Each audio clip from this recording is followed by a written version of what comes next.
بسم اللہ الرحمن الرحیم وهو جید لمن يتعقل لفظا قائما بالنفس غیر مؤلف من الحروف المنطوقة او المخیرة المشروط وجود بعضها بعدم البعض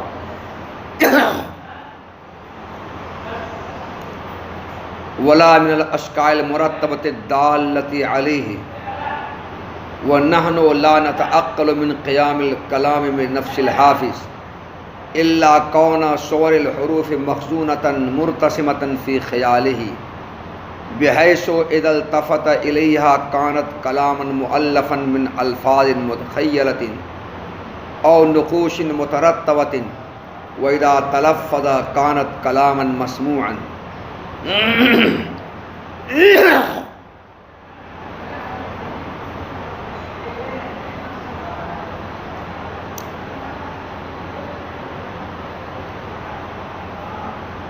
صاحب مواقف نے اعتراض کا جو جواب دیا تھا اور اس جواب کو شارح تفتازانی رحمۃ اللہ علیہ نے اپنی کتاب شرح عقائد میں نقل کیا۔ شارح کہتے ہیں کہ صاحب مواقف کا یہ کلام اور یہ جواب اس اعتبار سے تو بہت عمدہ اور اچھا ہے کہ شریعت کے قواعد کی اس جواب سے موافقت ہو جاتی ہے، لیکن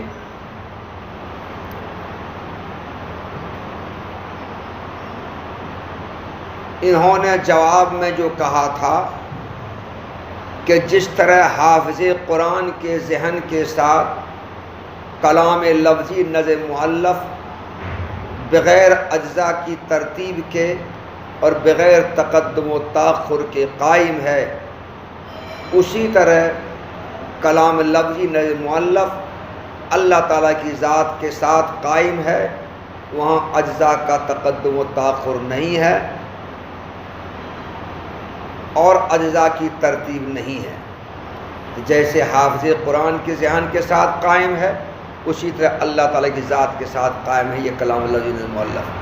یہ صاحب واقع نے یہ جو بات کہی یہ سمجھ سے بالا تر ہے۔ یہ بات ان لوگوں کے نزدیک تو عمدہ ہو سکتی ہے، وہ لوگ اس کو تسلیم کر سکتے ہیں، اس کلام کو، اس بات کو، اس جواب کو،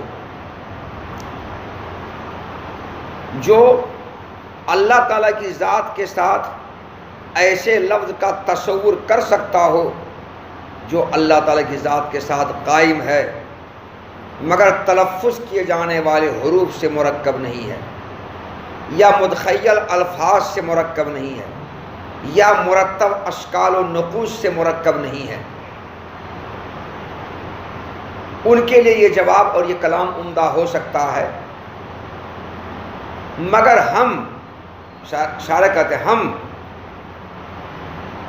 حافظ قرآن کے ذہن کے ساتھ جو کلام قائم ہے اس کلام کے قائم ہونے سے یہی سمجھتے ہیں، کیا سمجھتے ہیں کہ حروف کی صورتیں اور شکلیں حافظ قرآن کے خزانے خیال میں اس طرح جمع ہیں کہ جب تھوڑی سی توجہ وہ کرے گا تو متخیل الفاظ سے مرکب ایک کلام بن جائے گا، یہ مرتب نقوش سے مرکب ایک کلام بن جائے گا، اور جب حافظ قرآن اپنی زبان سے اس کا تلفظ کرے گا تو سنا جانے والا کلام بن جائے گا۔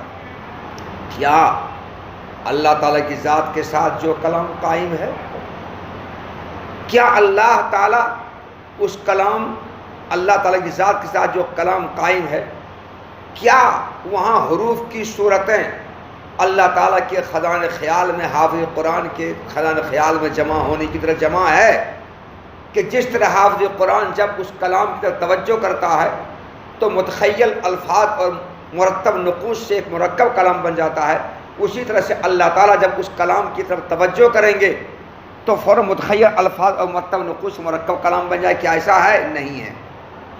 اور کیا جس طرح حافظ قرآن جب تلفظ کرتا ہے تو سنا جانے والا کلام بن جاتا ہے، تو اللہ تعالیٰ بھی جب تلفظ کریں گے کیا وہ سنا جانے والا کلام بن جائے گا؟ کیا ایسا ہے؟ نہیں ہے۔ جب نہیں ہے تو حافظ قرآن کے ذہن کے ساتھ جو کلام قائم ہے اس کے ساتھ تشبیہ دینا اور یہ کہنا کہ جس طرح حافظ قرآن کے ذہن کے ساتھ کلام لفظی نظم مؤلف قائم ہے، اسی طرح اللہ کی ذات کے ساتھ کلام لفظی نظم مؤلف قائم ہے۔ جیسے یہاں ترتیب و تقدم نہیں ہے ویسے وہاں بھی ترتیب و تقدم نہیں ہے، جیسے یہاں ترتیب نہیں ویسے وہاں بھی نہیں ہے، جیسے یہاں تقدم تاخر نہیں ویسے وہاں تقدم تاخر نہیں۔ یہ صحیح کیسے ہو جائے گا؟ یہ صحیح کیسے ہوگا؟ یہ جواب اور یہ کلام ان لوگوں کے لیے تو صحیح اور عمدہ ہو سکتا ہے جو اللہ کی ذات کے ساتھ ایسے کلام کو قائم سمجھتا ہو، جو کلام تلفظ کیے جانے والے حروف سے مرکب نہیں ہے، یا متخیل الفاظ سے مرکب نہیں ہے، یا مرتب اشکال و نقوش سے مرکب نہیں ہے۔ جو مرتب اشکال و نقوش کلام لفظی پرداد کرتے ہیں اس سے مرکب نہیں ہے۔ جو آدمی ایسے کلام کا، ایسے لفظ کا اللہ کی ذات کے ساتھ قائم و تصور کر سکتا ہو، اس کے لیے صاحب واقف کا یہ کلام عمدہ اور بہتر جواب ہو سکتا ہے۔ لیکن ہم تو حافظ قرآن کے ذہن کے ساتھ کلام کے قائم ہونے سے یہی سمجھتے ہیں۔ کیا سمجھتے ہیں؟ کہ حروف کی صورتیں اور شکلیں حافظ قرآن کے خزانۂ خیال میں جمع ہے، اور اس طرح جمع ہے کہ جب حافظ قرآن چاہے ان حروف کی شکل و صورتوں کو تھوڑی سی توجہ کرے گا تو فوراً وہ متخیل الفاظ اور مرتب نقوش و نگار سے مرکب کلام بن جائے گا۔ تو کیا اللہ تعالیٰ بھی جب اس کلام لفظی کے ساتھ طرف توجہ کریں گے کیا وہ بھی مرتب اشکال نقوش اور متخیل الفاظ کا سے مرکب کلام بن جائے گا؟ نہیں بنے گا۔ جب نہیں بنے گا تو حافظ قرآن کے ذہن کے ساتھ قائم ہونے والے کلام لفظی کے ساتھ اللہ تعالیٰ کی ذات کے ساتھ قائم ہونے والے کلام لفظی کو تشبیہ دینا کیسے صحیح ہوگا؟ نیز حافظ قرآن جب تلفظ کرتا ہے تو عام آدمی اس کو سن لیتے ہیں، کوئی سن لیتا ہے، تو کیا اللہ تعالیٰ جب تلفظ کریں گے تو عام آدمی سن لے گا؟ اس کو نہیں سنے گا۔ تو حافظ قرآن کے ذہن کے ساتھ کلام لفظی نظم مؤلف کے قائم ہونے کے ساتھ اللہ تعالیٰ کی ذات کے ساتھ کلام لفظی کے قائم ہونے کو، نظم مؤلف قائم ہونے کو تشبیہ دینا اور یہ کہنا کہ جیسے اس کے ذہن کے ساتھ قائم ہے ویسے اللہ کے ساتھ قائم ہے، یہ کیسے صحیح ہو جائے گا؟ اس سے صاحب واقف کا یہ جواب صحیح نہیں ہے۔ وہی کریں وہ ضمیر صاحب واقف کا کلام، اور یہ صاحب مواقف کا کلام اس شخص کے لیے تو عمدہ ہو سکتا ہے، بہتر ہو سکتا ہے جو ایسے لفظ کا تصور کرتا ہو جو اللہ کی ذات کے ساتھ قائم ہے، جو لفظ تلفظ کیے جانے والے حروف سے مرکب نہیں ہے یا متخیل الفاظ سے مرکب نہیں ہے، جن متخیل الفاظ میں سے بعض کا وجود بعض کے عدم کے ساتھ مشروط ہے، بعض کا وجود بعض کے عدم کے ساتھ مشروط ہے۔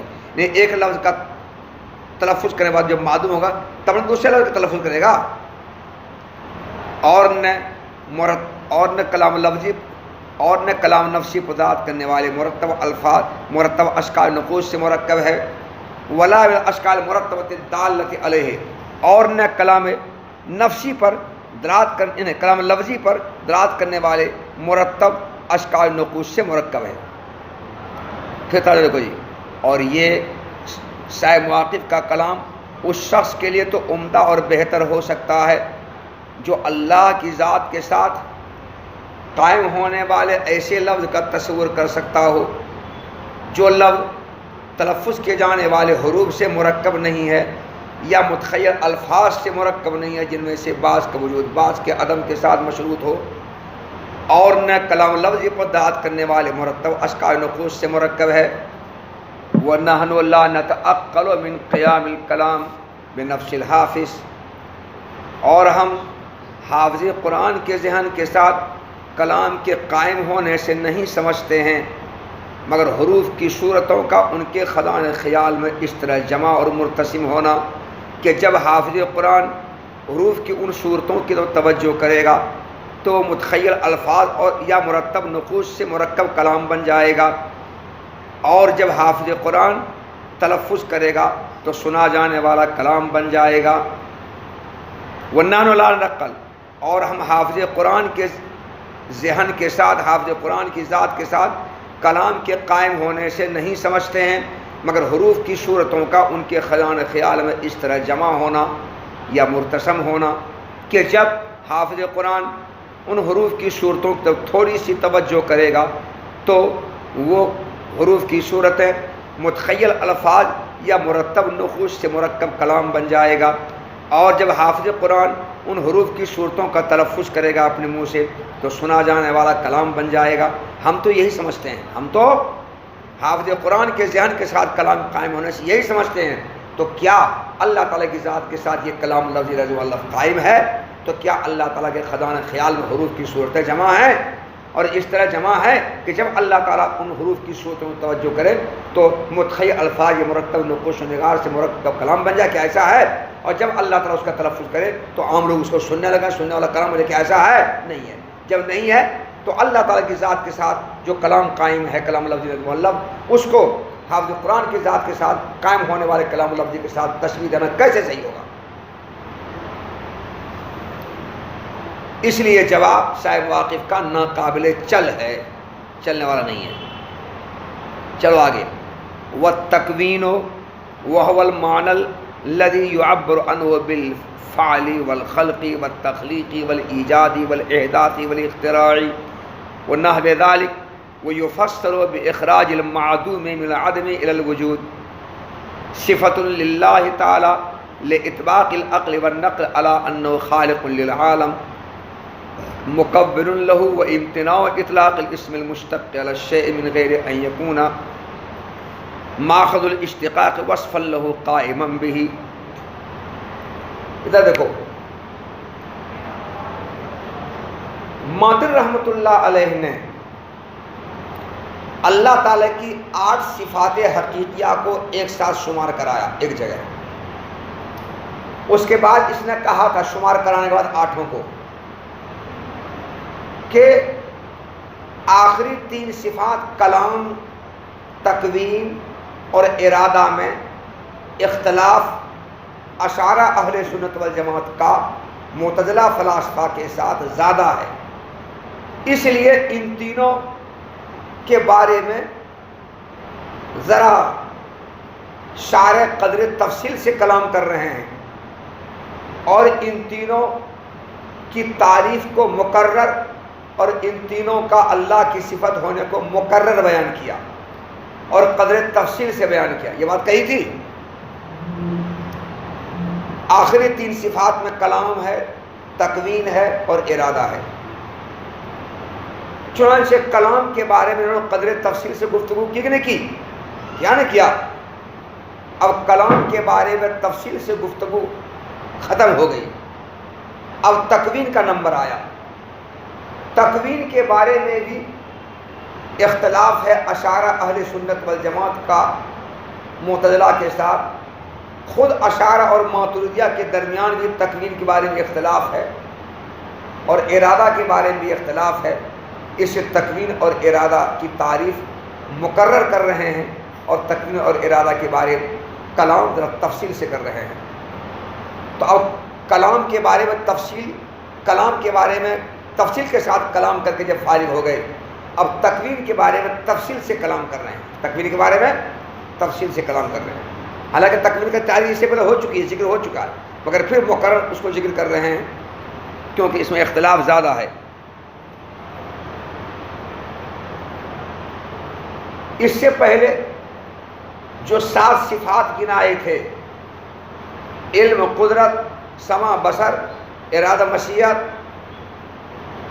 کلام اور ارادہ، یہ 7 صفات اللہ کی صفات حقیقیہ ہیں، اور ان صفات حقیقیہ کے اللہ کی صفات ہونے پر اشاعرہ اور ماتریدیہ کا اتفاق ہے، اور ان 7 صفات کا اللہ کی صفات حقیقیہ ہونا اشاعرہ اور ماتریدیہ کے متفق علیہ ہے، کوئی اختلاف نہیں ہے۔ لیکن تکوین جو 8ویں صفت ہے، اس تکوین کو 8ویں صفت تکوین کو اشاعرہ اللہ کی حقیقی صفت نہیں مانتے ہیں، اور ماتریدیہ اس کو حقیقی صفت مانتے ہیں۔ تو تکوین کو اشاعرہ حقیقی صفت نہیں مانتے ہیں اور ماتریدیہ تکوین کو حقیقی صفت مانتے ہیں۔ ماتن چونکہ ماتریدی ہیں، اس لیے ماتن رحمۃ اللہ علیہ نے تکوین کے کو بھی اللہ کی صفت قرار دے کر اس کے بارے میں قدر تفصیل سے کلام کیا۔ اور تکوین کا معنی کیا ہے؟ تکوین کا معنی ہے خلق، تخلیق، ایجاد، احداث، اختراع۔ تو تکوین کے معنی خلق کے ہے، تکوین کے معنی تخلیق کے ہے، تکوین کے معنی ایجاد کے ہے، تکوین کے معنی احداث کے ہے، تکوین کے معنی اختراع کے ہے۔ تو فعل، خلق، تخلیق، ایجاد، احداث، اختراع وغیرہ کے ذریعے تکوین کی تعبیر کی جاتی ہے۔ اور شیء معدوم کو عدم سے نکال کر وجود کی طرف لایا جانے کو بھی تکوین کہا جاتا ہے۔ شیء معدوم کو عدم سے نکال کر وجود کی طرف لائے جانے کو بھی تکوین کہا جاتا ہے۔ جو شے معدوم تھی اس کو عدم سے نکال کر وجود کی طرف لانے کو کیا کہتے ہیں؟ تکوین۔ اور لانے والے کو کیا کہیں گے؟ مکون۔ کیا کہیں اس کو؟ مکون کہیں گے۔ تو تکوین بھی اللہ تعالیٰ کی صفت ہے۔ اور تکوین کا معنی جو خلق کا معنی ہے، جو تخلیق کا معنی ہے، جو ایجاد کا معنی ہے، جو احداث کا معنی ہے، جو اختراع کا معنی ہے، وہی تکوین کا معنی ہے۔ اور خلق، تخلیق، ایجاد، احداث، اختراع کا معنی کیا ہے؟ وہی شیء معدوم کو عدم سے وجود میں لانا۔ تو تکوین کا معنی کیا ہے؟ شیء معدوم کو عدم سے وجود میں لانا۔ تو تکوین بھی اللہ تعالیٰ کی صفت ہے، یعنی اللہ تعالیٰ شیء معدوم کو عدم سے وجود کی لانے والے ہیں۔ گویا اللہ مکون ہے، اللہ خالق ہیں، اللہ موجد ہیں، اللہ محدث ہیں، اللہ مخترع ہیں۔ اس دیوار میں سفید رنگ کا جس نے پینٹ کیا ہے وہ اس پینٹ کا موجد ہوا، کیونکہ سفید پینٹ سے پہلے اس میں سفید پینٹ نہیں تھا، اور اس نے سفید پینٹ کو یہاں موجود کر دیا ہے، پیدا کر دیا ہے۔ عدم معدوم تھا سفید پینٹ، اس سفید پینٹ کو عدم سے وجود میں لے آیا ہے۔ تو موجد ہوا نا، رنگ ریز پینٹر موجد ہوا نا، یہ موجد ہوا۔ دیکھو، اور والتکوین، اور تکوین بھی اللہ کی صفت ہے۔ اور تکوین وہ معنی ہے جس کو فعل اور خلق اور تخلیق اور ایجاد اور احداث اور اختراع وغیرہ سے تعبیر کی جاتی ہے۔ اور تکوین کی تفسیر معدوم کو عدم سے وجود کر نکالنے کے ذریعے بھی کی جاتی ہے، اور تکوین کی تفسیر شیء معدوم کو عدم سے وجود کی طرف نکالنے کے ذریعے بھی کی جاتی ہے۔ تو شیء معدوم کو عدم سے نکال کر وجود کی طرف لانا، یہ بھی تکوین کہلاتا ہے۔ اور لانے والے کو مکون کہیں گے، اور جس کو لایا گیا وہ مکون کہلائے گا۔ اس پورے عالم، پوری سنسار، پوری کائنات کو اللہ تعالیٰ نے عدم سے وجود میں لے آیا ہے، اس لیے پورا سنسار پوری کائنات سے مکون ہے۔ ہم لوگ مکون ہیں، تو دنیا میں جتنی مخلوقات ہیں سب مکون ہے، چاہے زیرو ہو یا غیر زیرو ہو، نرجیو ہو یا سجیو ہو، جتنے مخلوقات اللہ تعالیٰ کی دنیا میں ہیں وہ سب مکون ہے۔ چپ۔ صفت للہ تعالی، تکوین اللہ تعالیٰ کی صفت ہے۔ والتکوین و صفت للہ تعالی، تکوین اللہ تعالیٰ کی صفت ہے۔ تکوین کے اللہ تعالیٰ کی صفت ہونے پر عقل اور نقل دونوں دلالت کرتی ہے، عقل بھی اور نقل بھی دونوں دلالت کرتی ہے۔ تو تکوین کے اللہ کی صفت ہونے پر عقل اور نقل دونوں دلالت کرتی ہے۔ دونوں کا اتفاق اس بات پر ہے کہ تکوین اللہ تعالیٰ کی صفت ہے۔ عقل اور نقل دونوں کا اللہ تعالیٰ کی صفت ہونے پر اتفاق اور اجماع ہے۔ کیسے؟ دیکھو، عقل اور نقل، دلیل عقلی دلیل نقلی، دونوں کا یہ کہنا ہے کہ اللہ عالم کا خالق اور عالم کا مکون ہے۔ اللہ کیا ہے جی؟ اور تکوین کا اللہ کی صفت ہونے پر دلیل پیش کر رہے ہیں، تکوین کا اللہ کی صفت ہونے پر دلیل پیش کر رہے ہیں۔ تو دلیل عقلی دلیل نقلی، ان عقل اور نقل دونوں کا اس بات پہ اتفاق ہے کہ اللہ تعالیٰ پورے عالم کا خالق اور مکون ہے، پورے عالم کا محدث اور موجد ہے، پورے عالم کا مخترع ہے۔ تو محدث، موجد، مخترع، خالق، مکون، یہ اسماء مشتقہ ہیں، اور اسماء مشتقہ کا اطلاق اللہ تعالیٰ پر ہو رہا ہے۔ اللہ تعالیٰ خالق ہے، اللہ تعالیٰ مکون ہے، اللہ تعالیٰ محدث ہے، اللہ تعالیٰ موجد ہے، اللہ تعالیٰ مخترع ہے، اور یہ سب اسماء مشتقہ ہیں۔ تو اسماء مشتقہ کا اطلاق اللہ تعالیٰ پر ہوا کہ نہیں ہوا؟ اور کسی ذات پر اسماء مشتقہ کا اطلاق ان اسماء مشتقہ کے ماخذ اشتقاق کا اس ذات کے ساتھ قائم ہوئے بغیر محال ہے نا؟ یہ محال۔ عالم اسم مشتق کا اطلاق تمہارے اوپر، عالم اسم مشتق کے ماخذ اشتقاق علم کا تمہارے ساتھ قائم ہوئے بغیر محال ہے۔ تو ان اسماء مشتقہ کا اللہ تعالیٰ پر اطلاق اور حمل، ان اسماء مشتقہ کے ماخذ اشتقاق کا اللہ تعالیٰ کی ذات کے ساتھ قائم ہوئے بغیر محال ہے۔ پتہ چلا کہ جب اللہ تعالیٰ خالق اور مکون ہیں تو خالق اور مکون اس مشتق کا ماخذ کا خلق و تکوین اللہ کی ذات کے ساتھ قائم ہوگا، تو خلق و تکوین کا اللہ کی ذات کے ساتھ قائم ہونا ثابت ہوا، اور شے جس کے ساتھ قائم ہوتی ہے اس کی صفت ہوتی ہے، تو خلق و تکوین کا اللہ تعالیٰ کی صفت ہونا ثابت ہوا۔ اور چونکہ اللہ قدیم ہے، چونکہ اللہ قدیم ہے، اس لیے جو صفت اللہ کی ذات کے ساتھ قائم ہوگی وہ حادث ہو نہیں سکتی ہے، ورنہ اللہ تعالیٰ کا بھی قدیم ہونا لازم آئے گا، تو اس سے اللہ تعالیٰ کی ذات کے ساتھ خلق و تکوین جو قائم صفت ہے اس کا بھی ادری قدیم ہونا ثابت ہوا کہ نہیں ہوا؟ دیکھ کتاب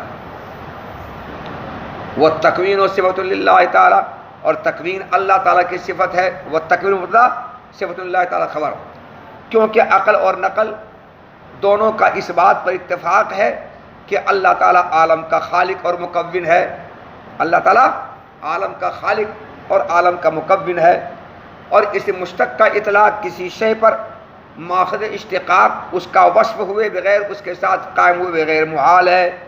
دیکھا ترجمہ؟ وہ امتناع اطلاق الاسم مشتق علی الشیء من غیر ان یکون ماخذ اشتقاق وصفا لو قائم بھی، اور کسی شے پر اسم مشتق کا اطلاق محال ہے بغیر اس کے کہ ماخذ اشتقاق اس کا وصف ہو، اس کے ساتھ قائم ہو، تو ماخذ اشتقاق کا اس کا وصف بغیر اس کے ساتھ قائم ہو بغیر اس مشتق کا اطلاق کسی شے پر محال ہے، اور اس محال ہونے پر اتفاق ہے عقل نقل دونوں کا۔ تو تکوین اللہ تعالیٰ کی صفت ہے، کیونکہ عقل اور نقل دونوں کا اس بات پر اتفاق ہے کہ اللہ تعالیٰ عالم کا خالق ہے اور عالم کا مکون ہے، اور عقل اور عقل دونوں کا اس بات میں اتفاق ہے کہ اس میں مشتق کا اطلاق کسی شے پر محال ہے، ماخذ اشتقاق کا اس کا وصف بغیر اس کے ساتھ قائم ہوئے بغیر۔ تو پتہ چلا کہ جب تکوین اور خلق اللہ کی ذات کے ساتھ قائم ہے اور شے جس کے ساتھ قائم ہوتی ہے اس کی صفت ہوتی ہے، پتہ چلا کہ تکوین اللہ تعالیٰ کی صفت ہے، اور شے کی صفت شے کے ساتھ قائم ہوتی ہے تو تکوین اللہ کے ساتھ قائم ہے، اور جو چیز اللہ کے ساتھ قائم ہوگی چونکہ اللہ قدیم ہے تو وہ بھی قدیم ہوگا، حادث ہو نہیں سکتا ہے۔ والتکوین صفت اللہ تعالیٰ، والتکوین صفت اللہ تعالیٰ ازلیۃ، کہ تکوین اللہ کی صفت ہے مگر یہ اللہ کی صفت قدیم ہے۔ تکوین کیا ہے جی؟ قدیم ہے۔ تکوین ازلی اور قدیم ہے۔ تکوین کے ازلی اور قدیم ہونے پر شارح رحمۃ اللہ علیہ 4 دلائل پیش کر رہے ہیں۔ کتنے؟ 4 دلائل پیش کر رہے ہیں۔